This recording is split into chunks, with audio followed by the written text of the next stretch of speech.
যখন দেখি চারিদিকে হতাশা ছেয়ে গেছে, ফ্যাসিবাদ ব্যাপৃত হয়েছে আমাদের দেশের আকাশে, তখন আমাদেরকে প্রতিবাদ করতে শিখিয়েছে কাজী নজরুল ইসলাম এবং তার কবিতা, তার গান আমাদেরকে অনুপ্রাণিত করেছে।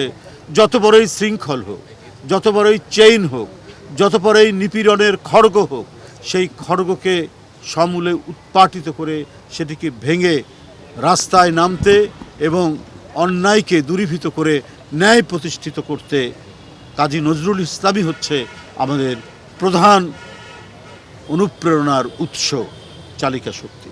বন্ধুরা, আপনারা জানেন কি আমাদের স্বাধীনতা যুদ্ধ, স্বাধীনতা আন্দোলন, আমাদের গণতান্ত্রিক আন্দোলন 90-এর এবং 24-এর জুলাইয়ের যে গণ অভ্যুত্থান, গণজাগরণ, প্রত্যেকটিতে যারা রাজপথে থেকে ভয়ঙ্কর স্বৈরাচারকে উৎপাটিত করেছে, যারা দুঃশাসনের অবসান ঘটিয়েছে, সেই সমস্ত তরুণ, কিশোর, শিশুরা নজরুলের গান গাইতে গাইতে রাস্তায় নেমেছে।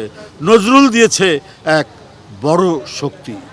কাজী নজরুল ইসলাম আমাদের জাতীয় কবি। তাই আজও যখন এই দেশকে নিয়ে কেউ কোনো ষড়যন্ত্র করে, চক্রান্ত করে, আমাদের সার্বভৌমত্বকে দুর্বল করতে সচেষ্ট হয়, আমাদের স্বাধীনতাকে বিপন্ন করতে সচেষ্ট হয়, তখন তার বিরুদ্ধে দ্রোহের যে আগুন জ্বলে ওঠে, তার প্রধান উৎস হচ্ছে কাজী নজরুল ইসলাম, তার গান, তার কবিতা, তার উপন্যাস, তার লেখনী।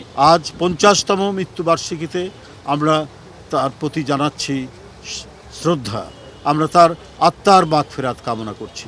আজও নজরুলের লেখনী, নজরুলের সাহিত্যকর্ম এবং তার যে বাণী বুকে নিয়েই আমরা পথ চলি, আমাদেরকে নির্ভয় করে, আমাদেরকে সামনে এগিয়ে যেতে নির্ভীক করে তোলে। নজরুল আমাদের শক্তির একটি উৎস, অন্যায়ের বিরুদ্ধে প্রতিবাদের।